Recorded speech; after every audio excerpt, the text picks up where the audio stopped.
ఎలా అనిపించింది అన్న కల్కి మూవీ? మనకి నిజం కల్కి కొత్త జోనల్ తీసుకెళ్ళింది అన్న, చాలా బాగా అనిపించింది. నాగాశ్విని ఇది కదా మార్క్ అంటే, ఇది కదా సినిమా అంటే. నిజంగా తెలుగు కూడా సత్తా అన్న, నిజం ఎక్కడికో తీసుకెళ్ళాడు. నిజంగా మనం అనుకున్న మార్క్ సినిమా దాటిపోతుంది నిజంగా. నాగాశ్విని దండం పెట్టాలన్న చాలా బాగుందన్న.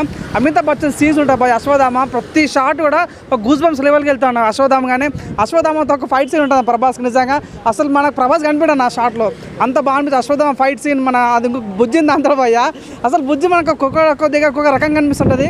కానీ నిజంగా బుజ్జి వల్ల సినిమా చాలా ప్లస్ అయిపోయింది అన్న. నిజంగా మన అశ్వధామ క్యారెక్టర్ కానీ లైక్ బుజ్జి కానీ మెయిన్గా కమల్ హాసన్ అన్న సెకండ్ హాఫ్లో ఉంటాడన్న, వేరే లెవెల్ అన్న.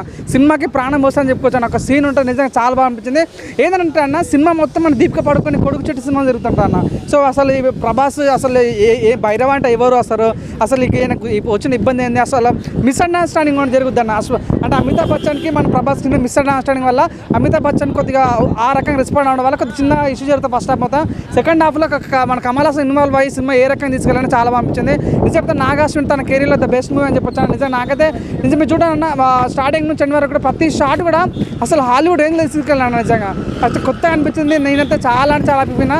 ప్రతి ఒక్క ప్రభాస్ ఫ్యాన్ కూడా ఇది మా కల్ట్ సినిమా అని చెప్పుకోవచ్చు, ఎక్కువ ఛాన్స్ ఉందన్న. నిజంగా నాకైతే చాలా బాగా నచ్చింది సినిమా. ఫస్ట్ షో చూసాను, నాకైతే చాలా హ్యాపీ అనిపించింది అన్న. బ్లాక్ బస్టర్ మూవీయా? బ్లాక్ బస్టర్ ఏందన్న, బ్లాక్ బస్టర్ అమ్మ మోడు. నిజంగా టికెట్ దొరుకుతలేమన్నా, కింద మీ తెచ్చుకొని తెలుసు టికెట్. నిజంగా చాలా ఉంది అసలు. సినిమా అయితే వేరే లెవెల్ అన్న. మనం ప్రతి డబ్బు కూడా నిజంగా అదొక సాటిస్ఫాక్షన్ వచ్చేస్తుంది అన్న, అంత బాగుంది. ప్రతి షాట్ నాకు మెయిన్గా నచ్చిన సినిమా ఏంటంటే, నాకు మెయిన్గా నాకు షార్ట్ ఇంటర్వ్యూలో ఒక షార్ట్ ఉంటుంది అన్న. నిజంగా ప్రభాస్తోని ఒక దీపిక పడుకుని మొదటి సీన్ ఉంటుంది. ఆ సీన్ అయితే నిజంగా హార్ట్ వచ్చింది అన్న. అసలు ప్రభాస్ ఎందుకు ఇన్వాల్వ్ అవుతున్నా అనేది సినిమా చూపించారు, చాలా బాగా అనిపించారు.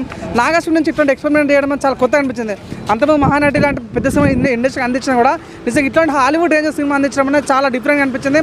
సో బ్యాక్గ్రౌండ్ మ్యూజిక్ ఉంటుంది పోయి అబ్బా నిజంగా హ్యాట్స్ ఆఫ్. నిజంగా నాకైతే పిక్చర్ ఇష్టమైంది నిజంగా. బ్యాక్గ్రౌండ్ మ్యూజిక్ కానీ విజువలైజేషన్ కానీ అసలు మన అవతార్ కాదు అవతార్ అమ్మ మొగుడు అన్న ఫీలింగ్ వచ్చేసింది అన్న.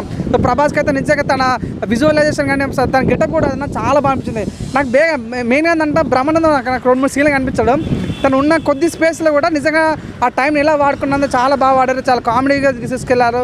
అండ్ అక్కడక్క మరి అంతా కామెడీ లేకపోయినా కొన్ని సీన్స్ అయితే కామెడీ వర్కౌట్ చేశారు.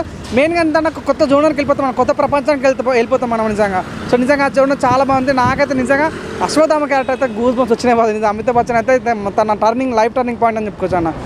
నాకు చాలా బాగా నచ్చింది.